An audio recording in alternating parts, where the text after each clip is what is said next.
Welcome back to CTV Morning Live. You saw the parade route right there. Keep in mind that's happening on Saturday. We will have the broadcast for you as well. All right, a busy, very busy week, usually at the libraries, but it's interesting when they have separate sessions that are available for parents and their toddlers. And joining us to talk about this is Ellen Lakuziak, who's an Ottawa Public Health nutritionist. And they're an interesting program that's been underway throughout the course of the week, pretty much healthy eating based out of the book, which is The Very Hungry Caterpillar.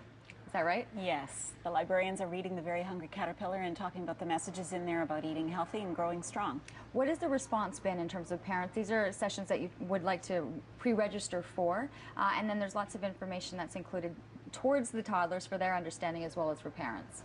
Yeah, these are sessions that are normally going on, and what we partnered with the libraries to provide healthy eating information in addition to what they already do with their stories. So we picked this Hungry Caterpillar book as the theme book, and around that book the librarians are talking about healthy eating, but the public health staff is there also to answer parents' questions. What is it about the book that makes this a great resource for the kids? Well, first of all, it's a really popular book. Both the librarians love this story, but the parents love it too, and it's a real classic. It's a really old story, actually. It was written in the 1960s. But the message is that the hungry caterpillar gets really hungry, and he eats and he eats and he eats, and he gets really, really big. And he gets a tummy ache when he eats all this awful food. But when he eats a really healthy leaf, he feels better, and he turns into a beautiful butterfly. So you have the librarians who are able to read this book. What is it like for you guys to be on hand as well to answer questions? Because there's got to be the creating the dialogue to understand what the kids are reading and understanding as to choosing the leaf over the other foods, but trying to have it correlate to the foods that we want our children eating. Well, we try to tell parents that it's all about their children's appetite. Feed them to appetite. Trust your child's tummy, especially with toddlers. It's easier for parents to just leave it up to them. If they're hungry, feed them. If they say they're full, don't force them to eat more.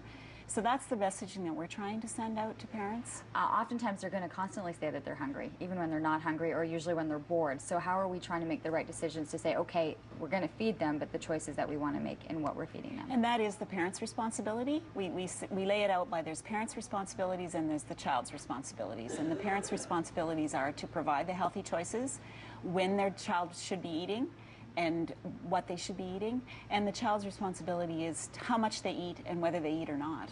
One of the things that a lot of them are doing is, there's a great pamphlet here with the Eating Healthy, Growing Strong, but the color coordination and just understanding the types of foods and showing representation with colors and food groups so that they know what they want to choose from. Yeah, and the best choices, and particularly with the really brightly colored foods, are the fruits and vegetables. And if they're really hungry and they want to keep eating, give them lots more fruits and vegetables with those bright colors, and you'll be getting lots of vitamins and minerals into them. How successful has this been in terms of having this partnership and doing it with what it is that you do and what the librarians are doing to have this healthy dialogue? It's been great.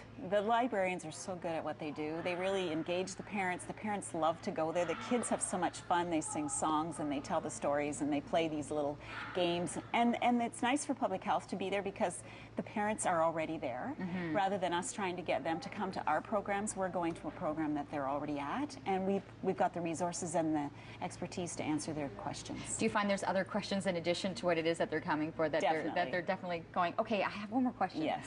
Yeah. It's been great. We've had a great response, and the public health just loves to be able to talk to parents, especially in places where they like to be. Where they are and where their children are at Exactly. the same time. The program continues right through until the end of the week, is that right? Mm-hmm. At a variety of the different public libraries?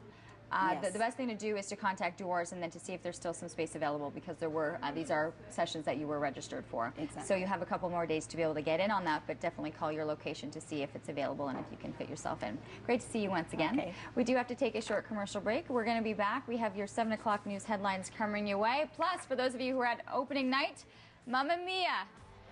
Here we go again. It's going to be on the show right after the 7 o'clock headlines.